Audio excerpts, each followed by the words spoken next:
मेरी कहानी चैनल पर आपका स्वागत है। आज की कहानी है शरारती गोलू बाग 10। आज का प्रश्न है, वह कौन सा पेड़ है जिसमें लकड़ी ही नहीं होती।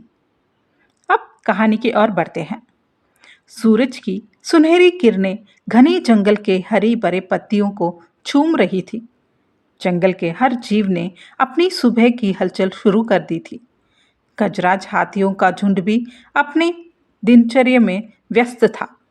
झुंड की सबसे नटखट और चंचल सदस्य थी गोलू, एक छोटी लेकिन तेज हाथिनी। गोलू की माँ हमेशा उसके साथ रहती और उसे जंगल की नई नई बातें सिखाती। उस दिन गोलू और उसकी माँ भोजन की तलाश में जंगल के उस हिस्से में चली गई जहाँ एक गहरी खाई थी। वह धीरे धीरे चल रही थी और चारों ओर हरी घास और स्वादिष्ट पत्तियां थी। लेकिन अचानक जमीन खिसकी और गोलू की मां का संतुलन बिगड़ गया। इससे पहले कि वह खुद को संभाल पाती, उसका भारी शरीर फिसल कर खाई में जा गिरा। मां!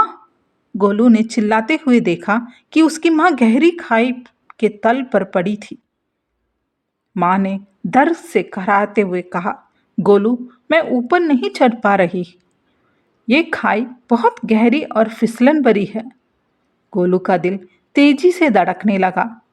वे घबराई, लेकिन उसे याद आया कि उसकी माँ हमेशा कहती थी कि किसी भी समस्या का समाधान सूझबूझ से किया जाता है। गोलू ने चारों ओर देखा। उसे समझ आ गया कि अगर खाई को भर दिया जाए तो माँ धीरे धीरे ऊपर आ सकती है। गोलू ने बिना समय गवाए पेड़ों की टूटी हुई शाखाएं और सूखी लकड़ियां इकट्ठी करनी शुरू कर दी। वह छोटी थी, लेकिन उसकी हिम्मत बड़ी थी। वे एक एक करके लकड़ियां खाई में फेंकने लगी।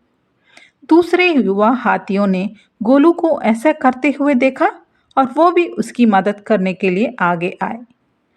जल्द ही वे सभी जंगल से लकड़ियां, पत्तियां और मिट्टी इकट्ठा करके खाई में डालने लगे। धीरे धीरे खाई का तल ऊंचा होने लगा। माँ ने अपने पैरों से जमीन पर जोर दिया और ऊपर चढ़ने की कोशिश करने लगी। गोलू और अन्य हाथी ने और भी तेजी से काम करने लगे। आखिर खाई भर गई और माँ खुद को ऊपर खींच सकी। पूरी ताकत लगाकर ऊपर चढ़ गई। झुंड में खुशी की लहर दौड़ गई। सभी हाथियों ने गोलू की बहादुरी और समझदारी की तारीफ की। माँ ने गोलू को प्यार से अपनी सूंड में लपेट लिया और कहा, आज तुमने साबित कर दिया कि छोटे होने का ये मतलब नहीं है कि तुम कुछ नहीं कर सकते। तुम्हारी हिम्मत और बुद्धिमानी ने मुझे बचा लिया। उस दिन के बाद गोलू न केवल झुंड की सबसे चहेती बन गई, बल्कि उसकी बहादुरी की कहानी जंगल के हर कोने में फैल गई। अब प्रश्न की ओर बढ़ते हैं। वह कौन सा पेड़ है जिसमें लकड़ी नहीं होती है? इसका सही उत्तर है केले का पेड़। अगली कहानी पर फिर मिलते हैं। तब तक के लिए खुश रहिए और खुशी बांटिए।